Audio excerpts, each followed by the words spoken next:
Greetings, I am Chloe Henderson. My name is Mitty Laguerre. Greetings, I am Mariel Vincent. Greetings, I am Nicholas Smith. Greetings, I'm Stephen Cherry. Hello, I'm Amber Pinnock. Hello, I'm Yasmin George. And this is Vaping.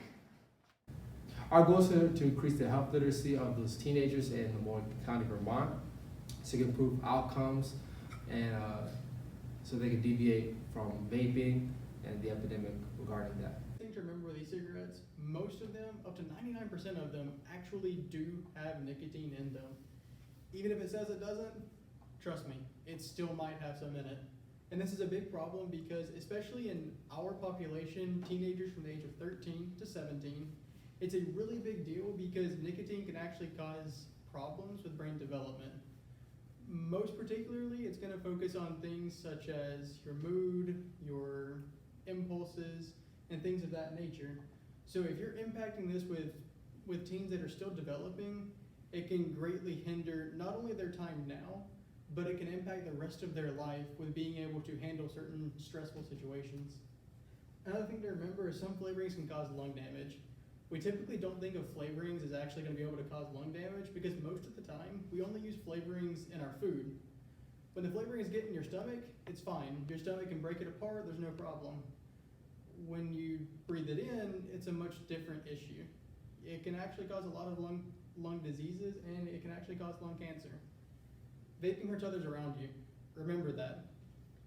50% of calls to poison centers now are due to the effect of vaping causing poisoning in children that are 5 years or younger.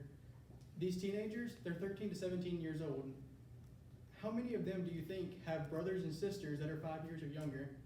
It's very, very common. And not only do we want to help them, they need to remember that their decisions can impact their family members. And then using e-cigarettes can actually function as a gateway to certain things like marijuana and also with cigarettes. Focusing on the marijuana in particular, as many as 1/3 of teens from 13 to 17 have mentioned that they have actually used marijuana in their e-cigarette devices.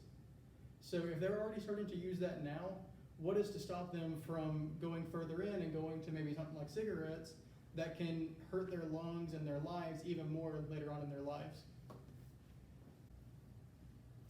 And lastly, with the cost, just want to make a note, this is the most commonly used e-cigarette. It's called a Juul.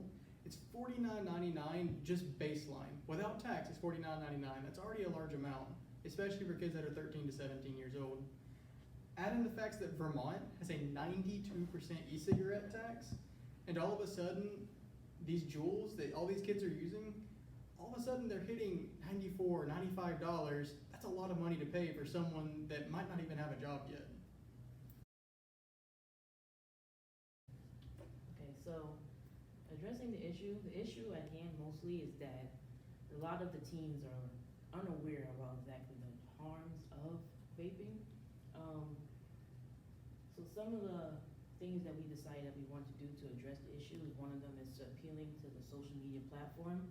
A lot of the teenagers on social media, so one of the things we can start doing is having ads on social media that kind of tells you about the dangers of vaping.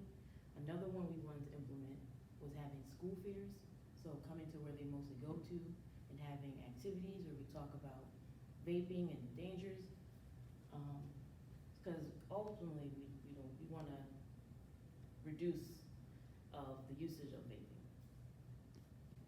Statistics have shown that e-cigarettes are becoming more popular amongst the younger population.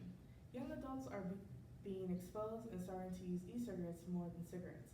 As early as 8th grade, 9.5% of teens use e-cigarettes, and as they matriculate through high school, the numbers are only increasing. Teens that use e-cigarettes are also more likely to start smoking. The numbers have shown that 30.7% of teens are more likely to start smoking within 6 months. That is extremely early, and as technology advances, those numbers will also increase. Teens are unaware that vaping is just as bad as smoking an actual cigarette. 66.6% of students believe that only flavoring is within their e-cigarette. And there's also a high exposure of e-cigarette in advertising. 7 in 10 teens are exposed to e-cigarette advertising, and the most influential of the forms of advertising is found in retail ads. I liked it. You did? Strategies employed. It is important that strategies employed to combat the issue of vaping amongst teenagers in Lamoille County, Vermont, come with measurable goals in order to effectively achieve these strategies. So we've come up with 3 strategies in order to improve the health literacy amongst the teenagers in the 05656 area code in Vermont. Strategy 1 is to partner with Counterbalance Vermont, which is a campaign aimed to decrease the amount of tobacco use amongst teenagers in the entire state of Vermont. So we would partner with them and host a fair in which we would call the Caping from Vaping. And we would have various demonstrations and tables, interactive activities and workshops so that the students are able to have hands-on learning with this fair. And the way that we would measure this is that we would have a pre-test questionnaire and we would have a post-test questionnaire in order to compare where their knowledge was before and where their knowledge was after the fair. The second strategy that we have is to partner with the local health department in creating a commercial with a jingle, and so that would either be on local TV during local TV hours and on kids channels, and that could also be on radio channels in the car. Strategy 3. Our third strategy would be to partner with local schools in Lamoille County, Vermont, and post anti-vaping campaign flyers in and around the schools. Each flyer would come with a different fact or statistic about vaping, and each one of them would have a QR code that comes with an interactive game or incentive linked to our website, and it would promote engagement amongst teenagers. And the way that we would measure this is that we would compare the sales again with that 6-month period before and after the flyers are posted. So as far as the important population concerns, around 66% of e-cigarette or vaping associated lung injury were made. The median age of patients were around 24 years and ranged from 13 to 85 years old. Most eVali patients were non-Hispanic whites.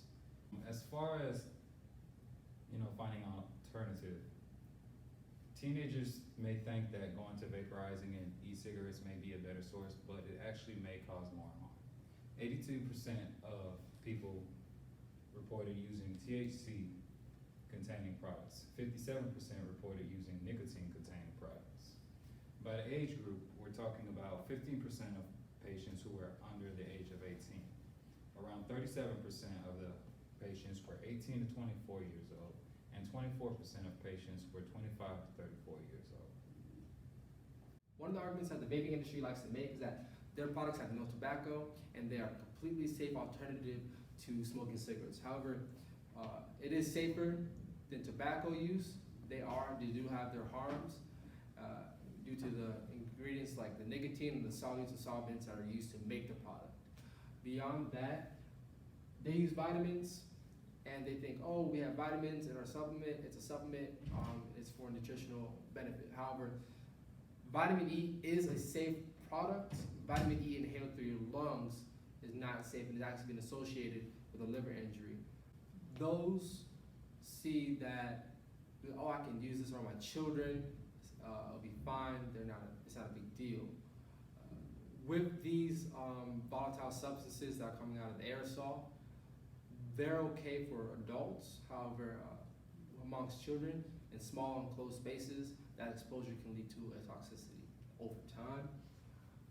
Now, there's been deliberate targeting of adolescents in the communities, and that's been accused by Juul. Juul has had a congressional hearing in 2019 that has said that they have been targeting the adolescents by the use of posters in gas stations and nearby schools, using fruity flavors that represent candy in a way, and pop stars and common pop stars that are familiar with the younger population. And in December of 2019, Congress and the President passed legislation that moved the tobacco age 18 to 21. And that was as a result of the vaping epidemic that's affecting the adolescents. There are 41 million vapers worldwide. Out of these 41 million vapers, 1 in 4 of them are Vermont high schoolers. Among the zip code of Lamau County 05656 that we were assigned, 8.6% of teens use electronic vapor products. 27.5% of high school students in the Lamau County zip code of 05656 vape 20 days out of a 30-day month. In the age group of 13 and 14 years old, which are freshmen in high schools, their use has increased by 3% in 1 year.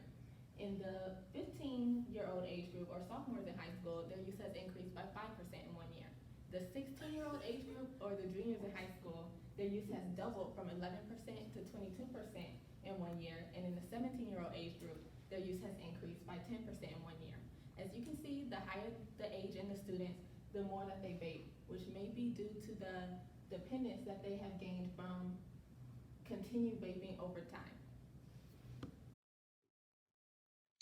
Our role as health professionals in regards to vaping amongst the teenage population is that we want to first serve as the initiator of conversation, meaning that we want to be able to understand the teenage mindset in regards to vaping. We want to know what is attracting them to vaping. How is it making them feel? What is causing them to do this? Is it peer pressure, their environment, maybe stressors?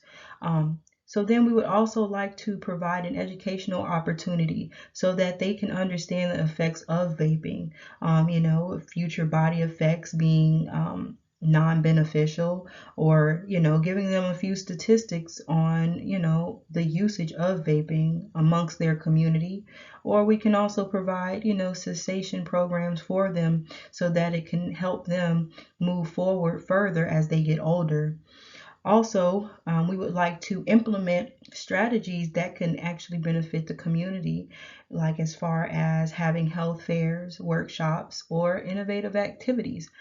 We would also like to collaborate with Counterbalance Vermont, specifically, which is used to actually educate the community about the impact of tobacco marketing on the youth in our state, because many tobacco marketing focuses are what teenagers look for or what attracts them, which is usually something that's minty in taste or is very colorful, but in all is toxic, but they still want them to buy it. So it's our duty to make sure that these teenagers are pretty much being educated and understanding of the toxicities that are involved with vaping, and finding ways that we can help them stop vaping.